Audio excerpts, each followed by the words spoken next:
شعری اصطلاحات میں اگلی اصطلاح ہے مطلع۔ یہ بھی عربی زبان کا لفظ ہے اور لفظی مطلب ہے طلوع ہونے کی جگہ۔ اس کو لفظی مطلب کے طور پر ہی یاد رکھیے گا۔ غزل کا ایسا پہلا شعر، پہلی کنڈیشن یہ ہے کہ آپ نے غزل کے پہلے شعر کو دیکھنا ہے جس کے دونوں مصرے ہم قافیہ اور ہم ردیف ہوں، مطلع کہلاتا ہے۔ سب سے پہلے شرط کیا ہے کہ غزل کا پہلا شعر ہو، پھر آپ نے اس شعر کے دونوں مصروں پر غور کرنا ہے، دونوں مصروں میں قافیہ بھی ہو اور ردیف بھی ہو تو غزل کا ایسا پہلا شعر مطلع کہلاتا ہے۔ اور اگر یہ کنڈیشنز جو ہیں وہ پوری نہ ہوتی ہوں، یہ شرائط پوری نہ ہوتی ہوں، غزل کا پہلا شعر بھی ہو لیکن اس کے اندر جو ہے وہ قافیہ اور ردیف دونوں مصروں میں موجود نہ ہو، ایک مصرے میں ہو، تو پھر وہ جو ہے وہ مطلع نہیں کہلائے گا۔ اس لیے پہلا شعر ہونا ضروری ہے اور اس کے لیے ہم قافیہ ہونا ضروری ہے۔ ہم ردیف ہونا اس لیے ضروری نہیں کہا گیا یہاں پر کیونکہ پیچھے ہم پڑھ آئے ہیں کہ ردیف جو ہے وہ لازم نہیں ہے، لیکن اگر کسی غزل میں ردیف موجود ہے تو پھر وہ ہم قافیہ بھی ہو اور ہم ردیف بھی ہو، غزل کا پہلا شعر بھی ہو تو ایسے شعر کو ہم مطلع کہیں گے۔ اگر اسی طرح متواتر دوسرا تیسرا شعر بھی ہم قافیہ ہو تو اسے بھی مطلع کہیں گے، یعنی ایک مطلع ہوا مطلع اول۔ اگر دوسرا شعر بھی اسی کنڈیشنز پر پورا اترتا ہو کہ وہ اگر یوں ہم کر لیں کہ غزل کا دوسرا شعر جس کے دونوں مصرے ہم قافیہ اور ہم ردیف ہوں تو اسے مطلع ثانی کہیں گے، اور اگر تیسرا ہو تو مطلع ثالث کہیں گے۔ تو گویا یہ بھی MCQ پوچھا جا سکتا ہے کہ غزل میں کیا ایک سے زیادہ مطلع ہو سکتے ہیں؟ جی ہاں، ایک سے زیادہ مطلع ہو سکتے ہیں۔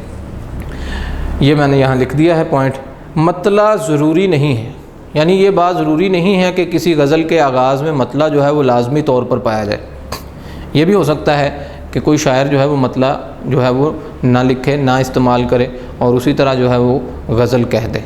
تو اس وجہ سے مطلع غزل کا پہلا شعر ہے، دونوں مصروں کو آپ دیکھیں گے، دونوں مصروں میں قافیہ بھی ہو اور ردیف بھی ہو تو وہ مطلع ہے۔ اگر دوسرا شعر بھی انہی شرائط پر پورا اترتا ہے تو وہ مطلع ثانی ہے، اور اگر تیسرا بھی اسی اصول پر پورا اترتا ہو تو وہ مطلع ثالث ہے۔ اگلی اصطلاح ہے جی مقطع۔ یہ بھی عربی زبان کا لفظ ہے، لفظی مطلب ہے کاٹنے کی جگہ، اور لفظ قطع سے یہ نکلا ہے جس کا معنی ہے کاٹنا۔ غزل یا قصیدے کا ایسا آخری شعر جس میں شاعر اپنا تخلص استعمال کرے مقطع کہلاتا ہے۔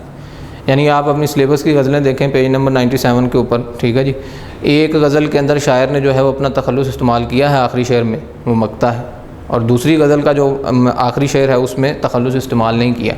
اگر شاعر تخلص استعمال کرے تو پھر وہ اصطلاحی طور پر مقطع کہلائے گا، اور اگر اس شعر کے اندر تخلص موجود نہیں ہے تو پھر اسے مقطع نہیں کہیں گے، پھر آپ اسے غزل کا آخری شعر کہیں گے۔ اسی طرح اگر غزل کا پہلا شعر ہم قافیہ اور ہم ردیف نہ ہو تو پھر وہ مطلع نہیں ہوتا، پھر وہ پہلا شعر ہوتا ہے۔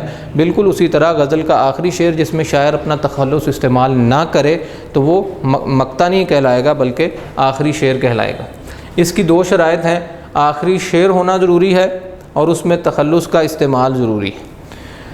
یہ بھی یاد رکھیے مقطع ضروری نہیں ہے، یعنی یہ لازمی نہیں ہے کہ کسی غزل کے اختتام پر مقطع ہی پایا جائے گا، لیکن عام طور پر زیادہ تر شاعر جو ہیں وہ مقطع استعمال کرتے ہیں، مقطع لکھتے ہیں۔ دیکھیے شعر، نہیں کھیل اے داغ یاروں سے کہہ دو کہ آتی ہے اردو زباں آتے آتے۔ تو اس میں یہ دیکھیے شاعر کا تخلص موجود ہے، اس لیے یہ شعر مقطع کہلائے گا۔ السلام علیکم۔